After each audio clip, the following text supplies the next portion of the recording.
they'll be on their guard against any kind of demonstrations. There has been a rallying around the flag effect over the past few days because of the war, but the fear of the war and the frustration should not be interpreted as the revival of the regime.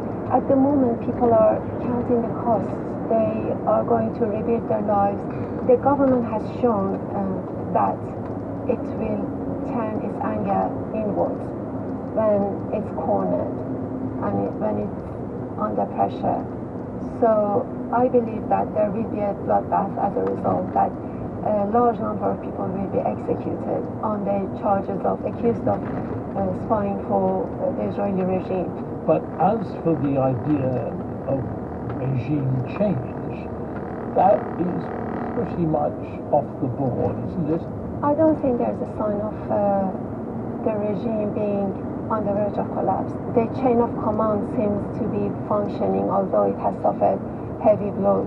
There is not a figure or an organization that has managed to harness this huge discontent against the regime over the years, to gather everyone under a huge tent and to channel this discontent through a meaningful democratic change. Do you think the regime has weathered the storm? To a large extent, yes. I think they will be starting to rebuild their political apparatus and military apparatus that has been severely damaged. They will think of funding some proper deterrence, and it might mean that even if they did not believe in building a nuclear bomb, they might decide to do so now because they would think that this is the only thing that would protect them. Baran Abbasi of BBC Persian. A couple of years ago, Iran seemed like one of the world's big regional powers. It was part of the informal alliance with Russia, China and North Korea, which was challenging the West. In 2018, President Trump, during his first term in office, pulled out of the Western powers' nuclear deal, negotiated with Iran under the auspices of the International Atomic Energy Authority, the IAEA. The fact is, this was a horrible one-sided deal that should have never, ever been made. It didn't bring calm, it didn't bring peace, and it never will. On his arrival back in power this year, Mr. Trump was determined to negotiate a new deal with Iran to limit its nuclear capabilities. But Benjamin Netanyahu undercut those talks by attacking Iran. Frank Gardner, the BBC's security correspondent. When it comes to the talks, it depends who you want to listen to here, because the Iranians say we were talking, and this whole war by Israel has been designed to blow up those talks, to scuttle diplomacy, because Netanyahu always wanted to go down the path of war. He was desperate to drag in the Americans. He's got his wish, and he always wanted to scuttle the talks. The Israelis say these talks were going nowhere, that all the time they were stringing along Steve Witkoff in Muscat and Rome, they were secretly racing towards nuclear weapons capability. And there is some backup to that from the IAEA when they say that, look, we're very concerned about the increase in stockpiling of all this highly enriched uranium, which we don't know where it is, and it is in theory enough to build 9 or 10 nuclear bombs. That is not the same as the IAEA saying they are building a nuclear weapon.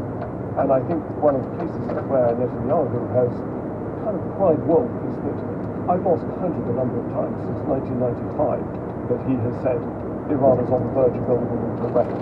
He said it again and again and again. The two nations that are finally competing with each other, who will be the first to achieve nuclear weapons, is Iraq and Iran. By next spring, at most, by next summer, at current enrichment rates, it will finish the medium enrichment and move on to the final stage for the first bomb. Iran could produce a nuclear weapon in a very short time. It could be a year, it could be within a few months, less than a year. It may be true, but he said it so often in the past, and it wasn't true. And this clearly has gone beyond just simply targeting nuclear bunkers. And of course, there's been the assassination of various military commanders. Life expectancy at the top is pretty short these days. And Mossad, Israel's overseas intelligence and spy agency, seems to have a pretty good idea where people are. I mean, they really... That means people on the ground. Yeah. The agents on the ground spotting individual leaders and saying which flat they're in at any given time. And they did the same, of course, in Lebanon, in Beirut, which is how they were able to assassinate Hassan Nasrallah. And the thing about that is that you not only decapitate some of your adversaries, but you get those who haven't yet been killed looking over their shoulders thinking, am I next? It sows an atmosphere of suspicion, paranoia, betrayal. And there must be the possibility that people are thinking of an alternative leader. We kind of came down here in 2003. If you dismantle a highly organized, very systemized government like Iran has had, where the Revolutionary Guards Corps permeates all aspects of society, rip that away, and you get chaos. Russia doesn't seem to be pushing Iran's line to the extent that you might expect Iran when Iran gets hit by both America and Israel. Well, President Putin has condemned the US airstrike on Fordow and elsewhere as unprovoked aggression. Nobody knows more about unprovoked aggression than Vladimir Putin, I have to say. But diplomacy aside, I mean, if I were the Iranians in the defense ministry, I'd be on the phone with the Russians saying, come on, we've got a kind of mutual strategic arrangement here. We provided you all these Shahed drones, you're manufacturing them in Russia under license, we've helped you a lot in your war with Ukraine, now it's our turn, we need your help, what are you going to do? And the answer seems to be, actually we're busy on the other line. Iran's air defenses are completely, they seem to be absolutely flattened. The Israelis did that and followed up by the Americans. And that will be quite a salutary lesson, I think, to Putin as to the extent, the reach, the power of US Air Force. And the Chinese the same. The Chinese the same. I mean, their sympathies, I think, are with the Iranians, and they are an Iranian ally. I mean, they've helped them in other ways, but primarily they are a customer for Iran's energy. So this is not in their interest. The last thing Beijing wants is to see the Strait of Hormuz closed and triggering a recession in China, potentially. Frank Dolan, the BBC security correspondent. While all the international attention's been on Iran, the countries that make up the NATO alliance have been holding a critical summit in The Hague, where a major area of discussion is the proportion of national income that each member spends on defense. Here at least, President Trump has been much more effective than his predecessors. They all complained about the way the other NATO members left the heavy spending to the United States and put in as little as they could themselves, but they didn't do anything about it. Mr. Trump has indicated he might not actually comply with Article 5 of NATO's Charter, which binds all NATO countries to come to the aid of any member who's attacked, something no previous American president ever thought of doing, and that concentrated his allies' minds pretty effectively.